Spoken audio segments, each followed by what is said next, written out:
Gentileza, fique à vontade, a palavra é sua, André Dantas. Obrigado. Boa noite a todos. Bom, eu gostaria de começar dizendo que é uma honra estar aqui. Primeiro, representando a Prefeitura de Belo Horizonte, a Superintendência de Mobilidade.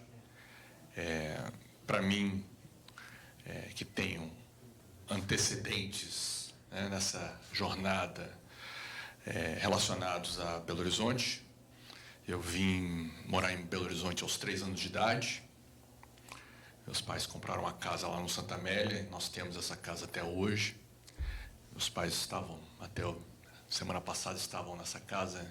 Eles passam férias e aposentados e vivem muitas vezes aqui em Belo Horizonte. Então eu tenho um vínculo muito próximo com essa cidade. Depois eu voltei a Brasília, de onde eu sou nascido, e retornei aos 17 anos de idade para estudar no UFMG. Então, Belo Horizonte é parte da minha vida, e a vida dá voltas, né? A gente roda tanto, e aqui estou com a honra de liderar essa instituição recém-criada, e fui surpreendido com o convite, porque veio assim meio que inesperadamente. Eu imagino que não tão inesperadamente, porque existe esse clamor pela mobilidade urbana, é o assunto muito importante, sempre foi em Belo Horizonte, agora mais ainda. Então eu preparei uma apresentação de apresentação das minhas visões. Eu não vou descer no detalhe que o Diego desceu muito brilhantemente. Quero destacar aqui realmente nosso relacionamento com o Estado é excelente, né? Tanto no nível profissional quanto no pessoal. Eu conheço o secretário Fernando Marcato, né, de outros carnavais, então isso ajuda muito, né? Mas, voltando, eu preparei uma visão mais geral, e aqueles que já me conhecem, né, sabem do meu passado técnico, meu presente técnico, meu futuro técnico. Então, eu quero tentar contribuir, estimular esse debate técnico a partir de premissas um pouco diferentes daquelas que as pessoas estão acostumadas, tendo em vista aquilo que eu experimentei em várias situações diferentes, tá? Então, mas eu não me pouparei de discutir detalhes e projetos e angústias específicas que as pessoas têm, né? Então, vamos falar de projetos que afetam a comunidade, vamos responder na medida daquilo que eu tiver informação, e o que eu não tiver, eu estabeleço um diálogo, e eu quero deixar isso bem claro, que existe... Professor Ronaldo? Não, desculpa, pensei que via sua pessoa conhecida. Bom, então, a minha apresentação é aqui mesmo, né? Eu vou falar sobre mim, vocês ouviram um pouco do relato. Eu vou falar sobre a Sumob, vou falar sobre os problemas, vou falar sobre os desafios, as soluções para os desafios e as perspectivas. Bom, tenho 29 anos de experiência em transportes. Eu comecei na BH Trans em dezembro de 92. Meu primeiro trabalho como estagiário na BH Trans, eu fui da primeira turma de estagiários da BH Trans. Meu primeiro trabalho foi cadastrar toda a sinalização horizontal e vertical do hipercentro. Então, eu e a minha parceira, nós andávamos pelas ruas de Belo Horizonte, conhecemos a realidade muito aprofundadamente daquilo que está acontecendo, daquilo que era a dinâmica, né, de movimento de pessoas, comércio, linhas, né, e tudo que acontecia lá. Então, e foi, para mim, uma experiência maravilhosa, porque isso moldou a minha carreira para todo sempre. Depois eu me formei em engenharia civil na UFMG, com ênfase em transportes. Trabalhei brevemente como consultor e depois passei no concurso público na Prefeitura de Contagem. Não resisti 3 meses em Contagem porque, infelizmente, as condições de trabalho não eram as melhores. Fiz um mestrado em logística urbana, lá no mestrado no UNB, e, na sequência, emendei com um doutorado no Japão, né? Fiquei 4 anos no Japão e fui ser professor na Nova Zelândia por 8 anos, 1 ano na Austrália como professor visitante, e nesse período eu tive a oportunidade de experimentar algumas coisas, né?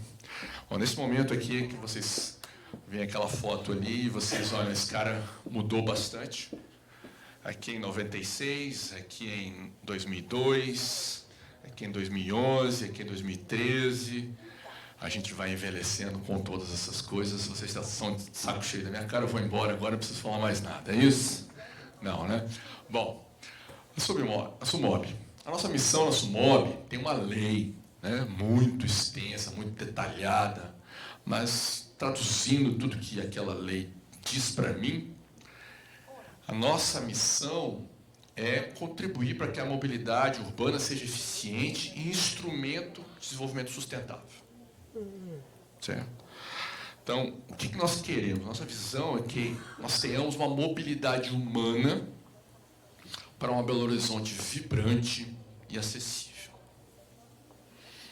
Então, não adianta ter mobilidade se isso não contribuir para que a cidade seja efervescente, para que as pessoas tenham emprego, para que as pessoas pratiquem as atividades que elas querem praticar. Certo? Não adianta, a mobilidade em si não leva a nada. Nós somos um instrumento. Isso eu aprendi lá no 5º período de Engenharia Civil, que nosso papel é meio, não é papel fim. Tá? E isso é muito importante, porque como técnico, eu tenho que ter um entendimento que transcende a minha disciplina. Eu estou ali para possibilitar que o bar funcione, que o supermercado funcione, que uma universidade funcione, que todas as atividades sejam realizadas. Eu não estou ali porque eu quero estar ali. Certo? Isso é muito importante na concepção que nós vamos levar à frente na SUMOB. Tá? Bom, a SUMOB ela está estruturada dessa forma, temporariamente, eu devo dizer. Nós temos um superintendente, o gabinete de assessoria, e a lei permite a composição de 6 diretorias, que nós temporariamente definimos como essas. Nós estamos num processo de estruturação da SUMOB, nós temos uma consultoria, que eu acabei de receber a notícia hoje, que o contrato está fechado. A Falcone fará um trabalho de estruturação a partir da análise do novo modelo de negócio para essa instituição, certo? Do zero. E nós faremos uma transição a partir da instituição existente, que tem prazo de validade, que é a BH Trans. Bom, então eu queria entrar nos problemas. Muitas vezes, nós todos miramos os problemas. E muitas vezes é uma percepção equivocada. Muitas vezes nós olhamos para um congestionamento como esse e queremos resolver o congestionamento. Vamos lá resolver o congestionamento. Vamos lá ver se o semáforo está funcionando. Vamos lá ver se aquele quebra-mola reduz o número de acidentes. Vamos lá ver se a placa funcionou. Vamos lá reajustar a tarifa. Vamos lá dar uma gratuidade qualquer. Vamos lá colocar uma placa para carga e descarga. Vamos lá fechar uma rua. Esses são problemas pontuais e que muitas vezes eles nos impedem de ver a realidade como um todo. Certo? Então, eu passo então para os desafios. Para mim, há desafios muito claros de longo, médio e curto prazo. Tá? Eu queria falar do meu entendimento desses desafios para a gente tentar entrar debate mais específico. Em termos de...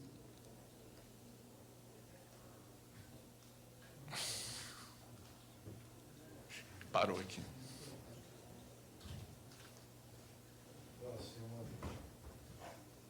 Perfeito. Bom, no longo prazo, nós precisamos discutir e definir. Isso aqui que nós estamos fazendo é uma discussão. Nós precisamos, a partir dessa discussão, neste e outros fóruns que existem, nós precisamos discutir qual vai ser o papel indutor da mobilidade na dinâmica urbana.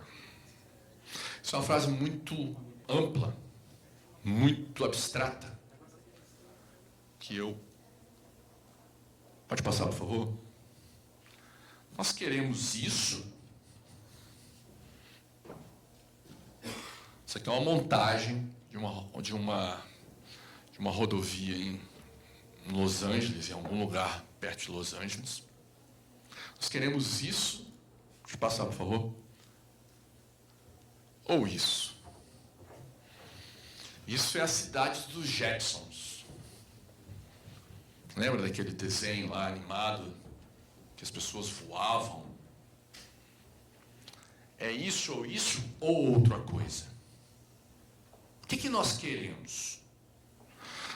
Nós vamos planejar para 2030 nós termos mais do mesmo? Como é que vai ficar o comércio no centro de Belo Horizonte em 2030? Como é que vai ser essa cara desse comércio no centro de Belo Horizonte? Como é que vai ser o comércio em Belo Horizonte?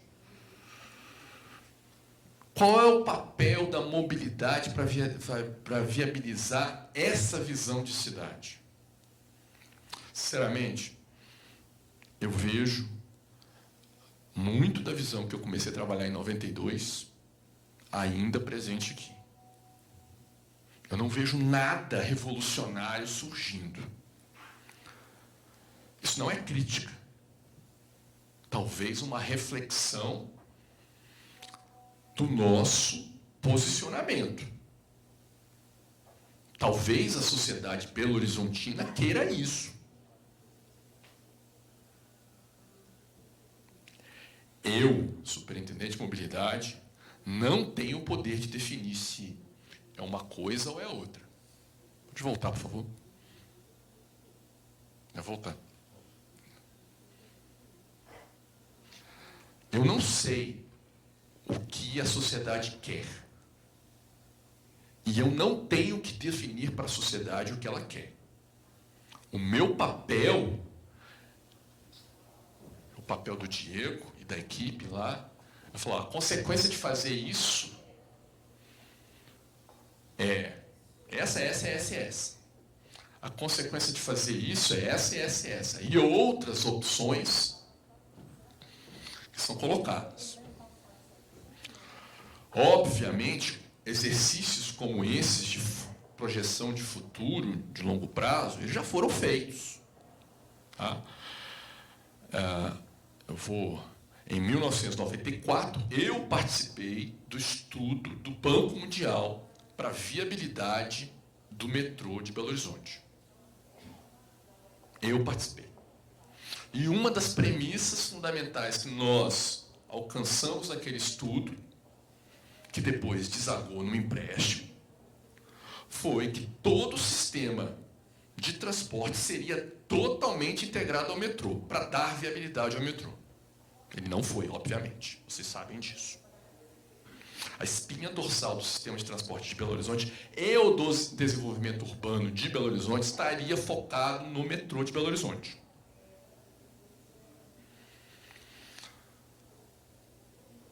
E depois nós alteramos isso, veio o plano de mobilidade de 2012, em que o desenvolvimento se estabeleceu ao longo dos corredores do MOVE e toda a lógica que se estabeleceu. Foram feitos exercícios de planejamento. A cidade se posicionou. Eu acho que a cidade agora se posicionará sobre essa visão de longo prazo. Certo? devo dizer que a evolução lá de 92 a 2022, 30 anos, ela não difere muito. Então é responsabilidade nossa, como sociedade, se posicionar em relação a isso. E aí,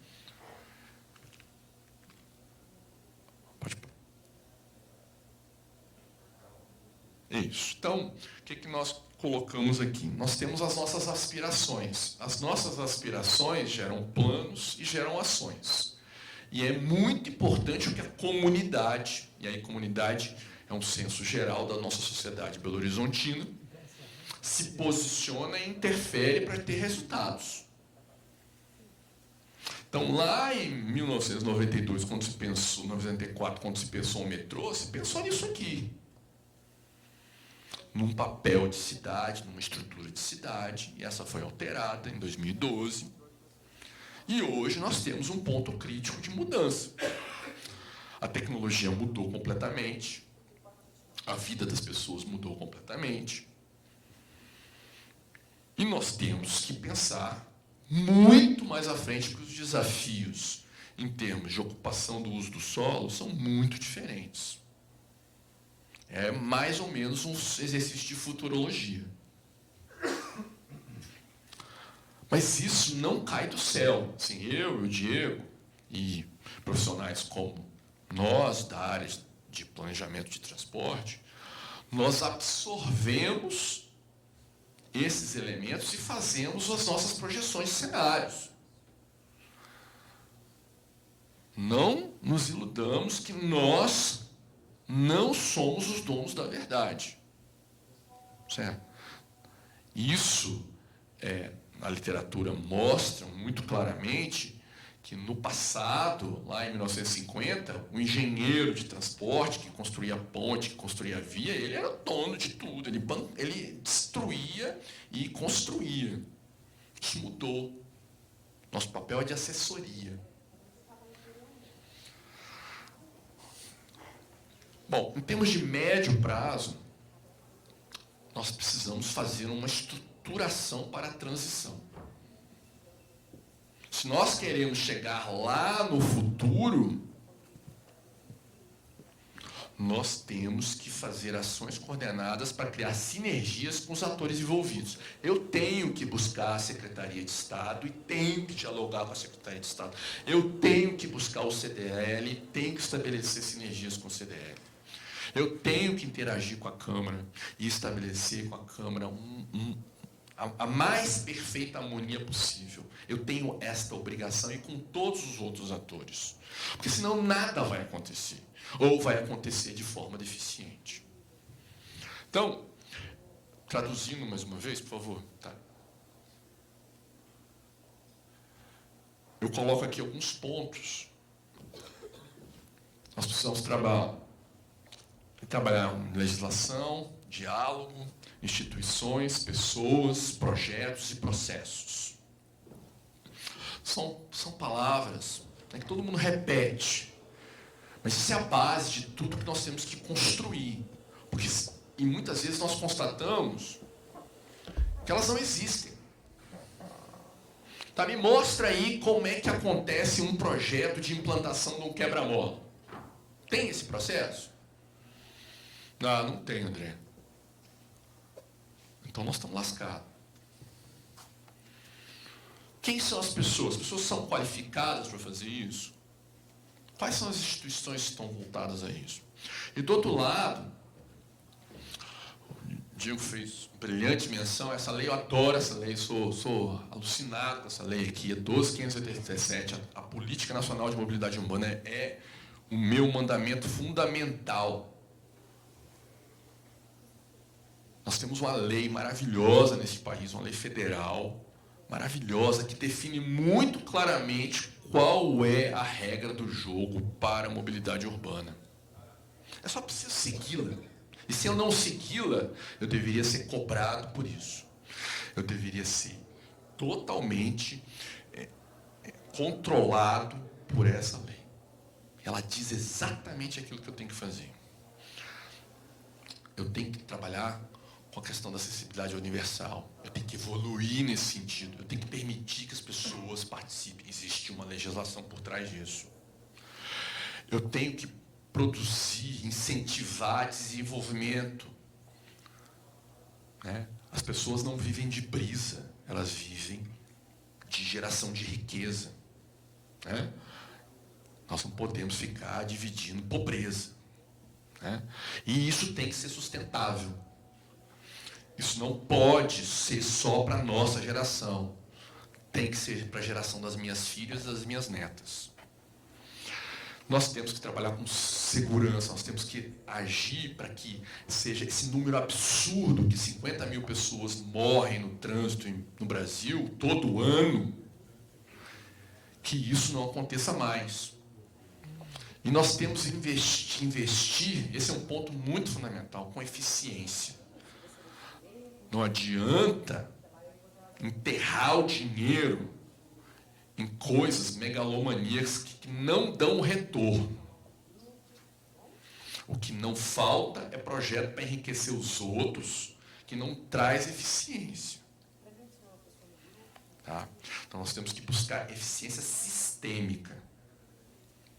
Todo mundo tem que ganhar. Se um ganha, o outro perde, nós temos um problema.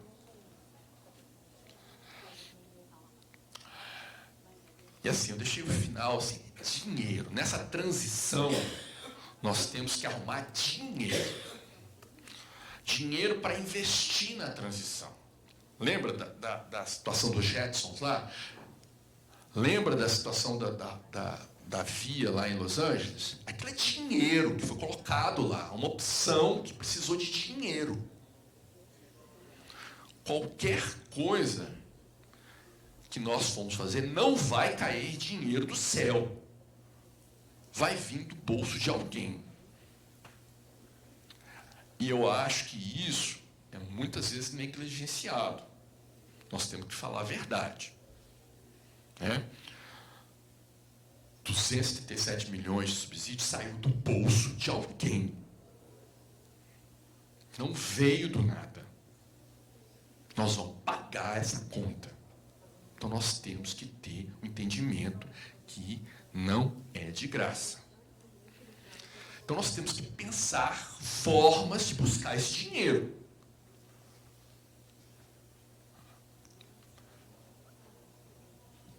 Desculpa a gente ficar. Curto prazo. Curto prazo eu quero acalmar os corações. Eu vim com a missão de ouvir, entender e agir rapidamente. Um dos problemas mais sérios que eu observei em muitos lugares onde passei, é que as pessoas não se ouviam. Elas não têm paciência para ouvir o oposto. Elas não têm paciência para tentar entender o oposto.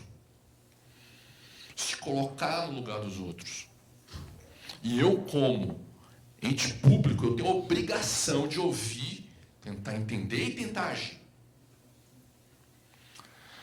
Então, infelizmente eu devo dizer que eu encontrei um local, aqui em Belo Horizonte em particular, em que as relações estavam todas extremadas. E eu quero, sob orientação do prefeito Fuad, com toda a correção, ouvir, entender e agir. Rapidamente.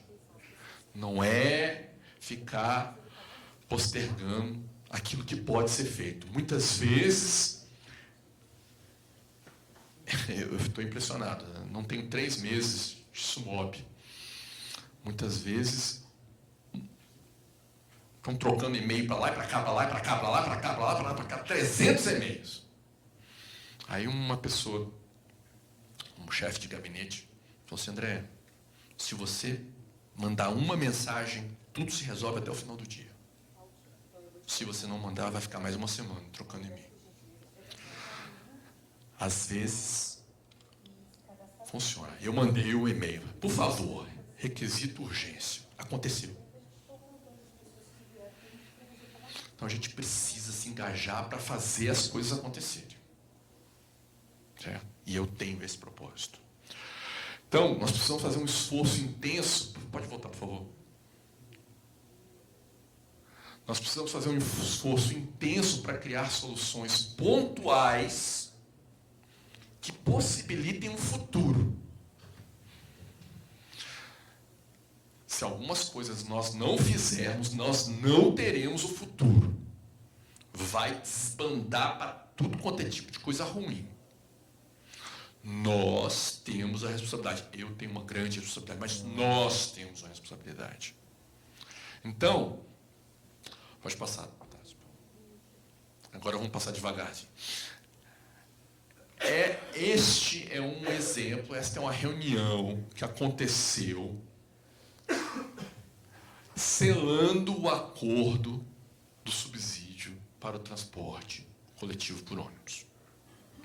Meses, horas de debates, de discussões emergenciais, numa situação emergencial em que os astros se alinharam, os astros, no caso, poder legislativo, poder executivo e a iniciativa privada, se alinharam para construir uma solução que todos sabem que não resolve definitivamente, mas abre uma porta da esperança para a gente fazer alguma coisa melhor no futuro próximo.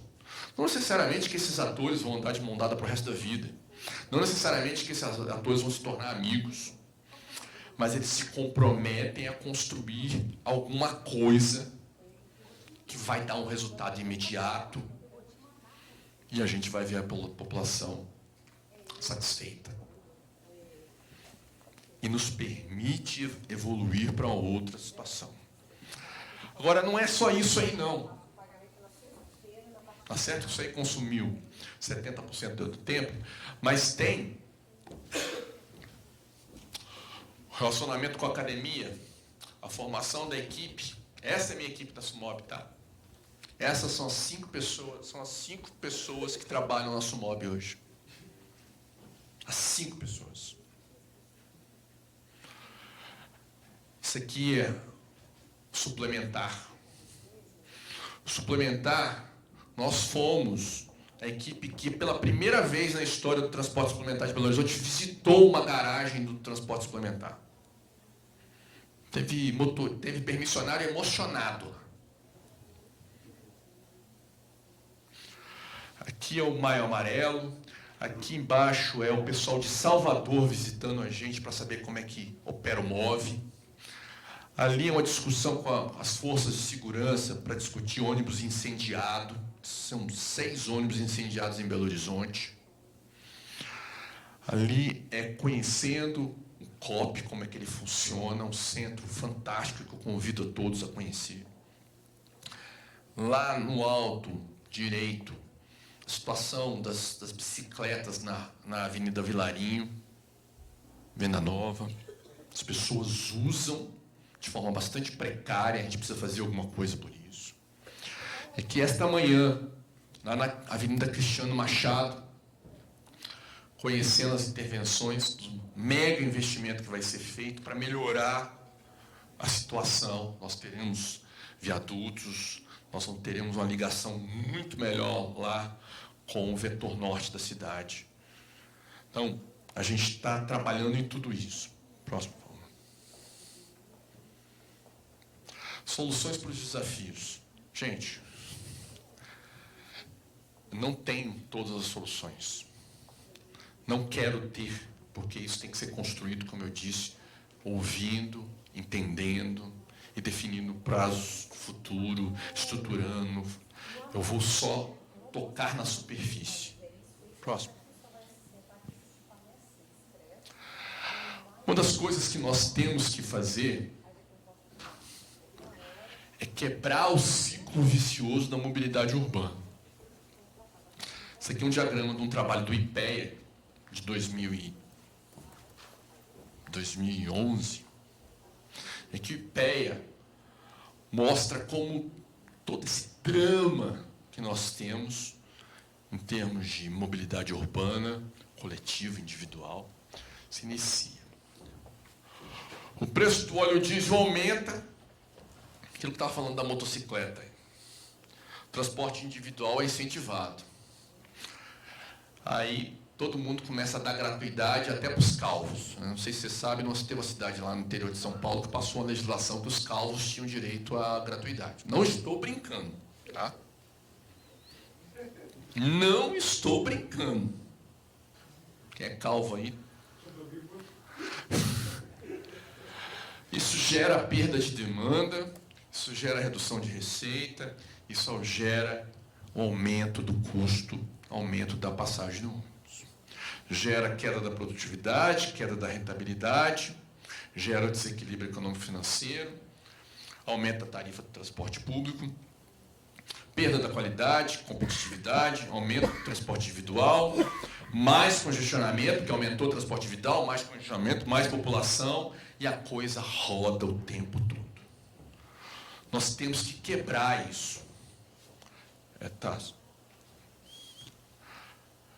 Nós temos que pensar como a gente sai dessa loucura de ficar numa briga de custos e receitas intensa. Certo? Próximo, tá?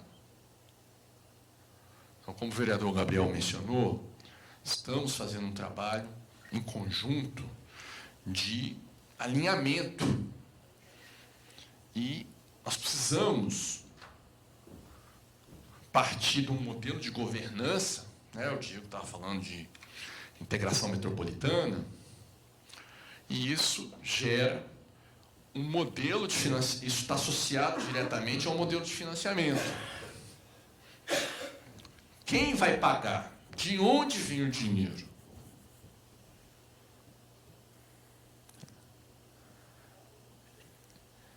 Uma vez que nós definimos essas duas variáveis, nós temos como definir modelo de contrato, modelo tecnológico, modelo de operação. Muitas vezes as pessoas vêm falar aqui, ó,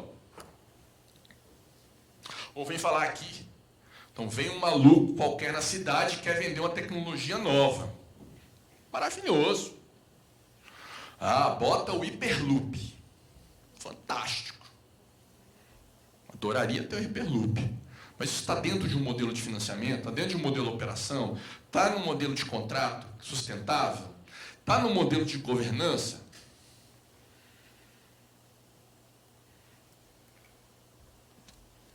Gente, se não definir a base lá, não tem o resto. Próximo. Tá? Então, essa correlação e essas ligações. Pode passar, por favor. E essas retroalimentações. Ótimo. Então é isso. Isso é fundamental. Nós temos que pensar no sistema como um todo. Pode passar. Aqui um exemplo. Eu adoro falar de Curitiba, porque Curitiba, em 1956, adotou um plano diretor que segue até hoje. Não estou dizendo que Curitiba não tenha problema.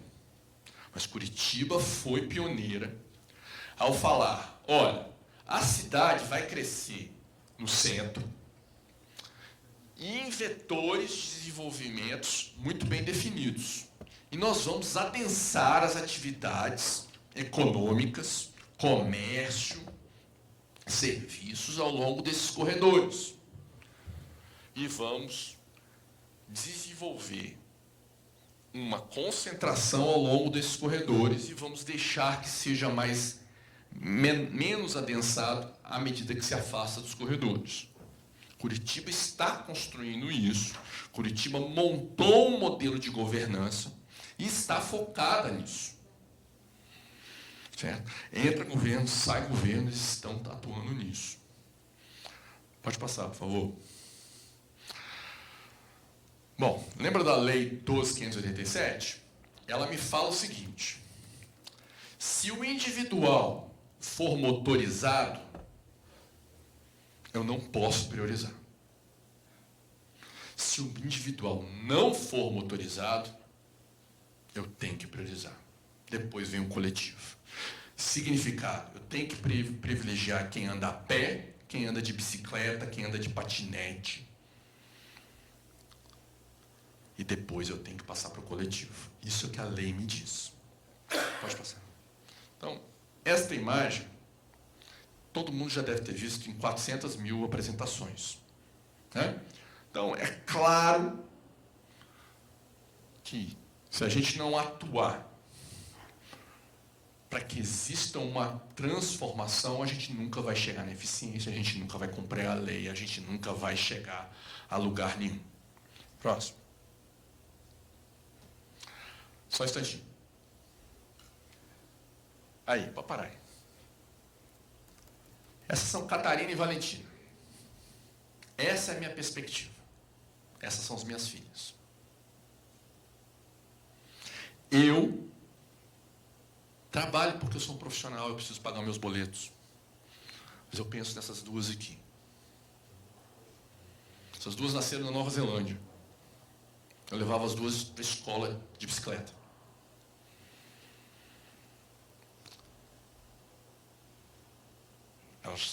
Valentina tinha 6 meses quando chegou, Brasil.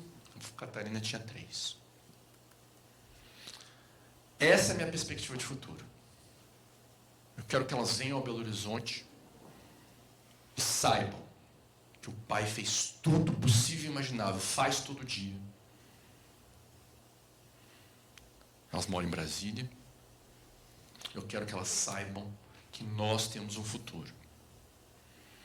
Eu trabalho muito todo dia para que elas saibam que não há esforço que eu vou deixar de fazer para que isso aconteça. Que a gente tenha orgulho dessa cidade, que elas possam vir morar aqui e desfrutar dessa cidade maravilhosa, desse povo maravilhoso, de tudo que a gente tem de bom aqui. Tá? Agradeço vocês.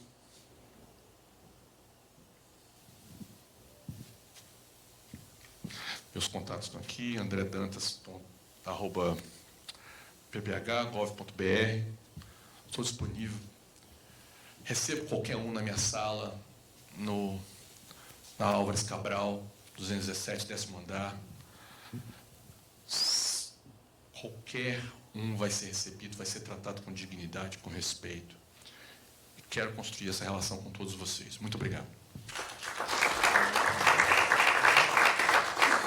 Já temos uma questão aqui, André. Superintendente, eu já estou me sentindo avô.